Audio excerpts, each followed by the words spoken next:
Você está ouvindo Estudo para Culto Doméstico com o Reverendo Anderson Ribeiro, 10 de setembro de 2020, com o tema Compreendendo a Confissão, baseado no livro de 1 João, capítulo 2, versículo 1 e 2. Filhinhos meus, estas coisas vos escrevo para que não pequeis. Se todavia alguém pecar, temos advogado junto ao Pai, Jesus Cristo, o justo. E ele é a propiciação pelos nossos pecados, e não somente pelos nossos próprios, mas ainda pelos do mundo inteiro. Qual a sua atitude para com o pecado? Você confessa hoje, lamenta, chora o seu pecado, e amanhã já está praticando a mesma coisa que você fez hoje?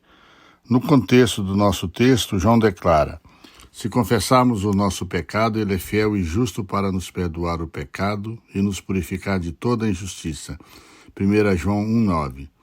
João está ensinando que a confissão é o reconhecimento do pecado e o desejo de ser perdoado pelo Senhor.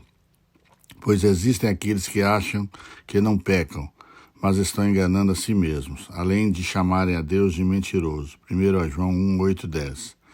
Assim, a confissão é uma atitude recomendada na Escritura, mas que precisamos refletir quanto à maneira que a utilizamos. O apóstolo João está nos ensinando que não podemos utilizar dessa prática sem a devida reflexão, pois não podemos tornar essa prática um instrumento para pecar. É preciso que o pecado seja considerado muito seriamente, pois ele interfere na nossa comunhão com Deus, e a confissão é o instrumento para restaurar o relacionamento interrompido pelo pecado. Primeiro, a confissão não é porta aberta para pecar. Versículo 1, João começa dizendo: filhinhos meus, estas coisas vos escrevo. Que coisas são essas que João está se referindo? É o que ele já disse no capítulo anterior, que se confessarmos o nosso pecado, Deus é fiel e nos perdoa o pecado, pois em Cristo somos perdoados. Então, o que fazemos? Vamos pecar e confessar? Simplesmente porque somos perdoados? De modo nenhum. Por isso que João diz: essas coisas vos escrevo para que não pequeis. É como se ele dissesse: o que escrevi anteriormente era para que vocês não pequem.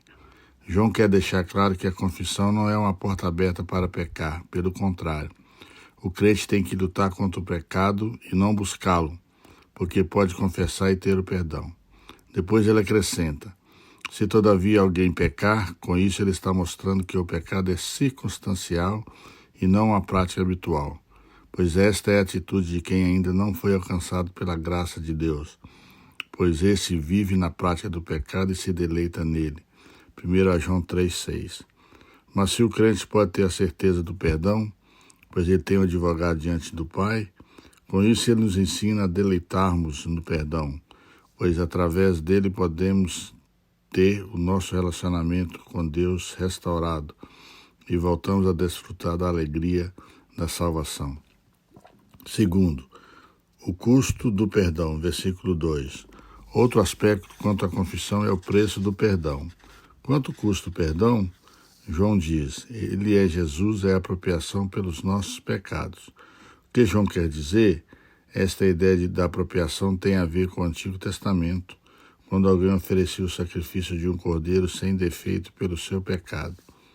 O próprio sentido da palavra é o de conciliar, apaziguar, afastando-se a ira, tornando propício e favorável.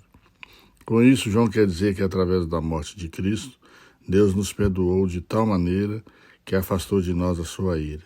Ainda ele quer mostrar que não há outro meio senão através de Cristo para perdoar nossos pecados.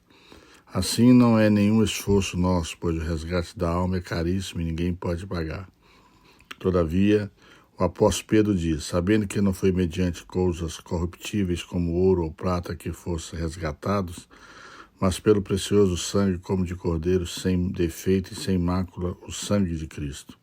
1 Pedro 1, 18, 19. Portanto, pode o crente usar a confissão para viver na prática do pecado? De maneira alguma, pois o custo é muito alto. O crente reconhece a bênção que é o perdão, por isso a confissão não pode ser leviana, sem reconhecimento e abandono do perdão. Que Deus nos conceda graça para que sempre seja assim conosco. Motivos de oração. Que o Senhor seja glorificado nessa situação, desenvolvimento de uma vacina para o coronavírus, Agradecer por aqueles que já se recuperaram, profissionais da saúde, pelos idosos e grupo de risco, por aqueles que já estão internados por infecção do coronavírus, pelo retorno às atividades, pela Igreja do Senhor em todo o mundo. Que o Senhor tenha misericórdia de todos nós. Amém.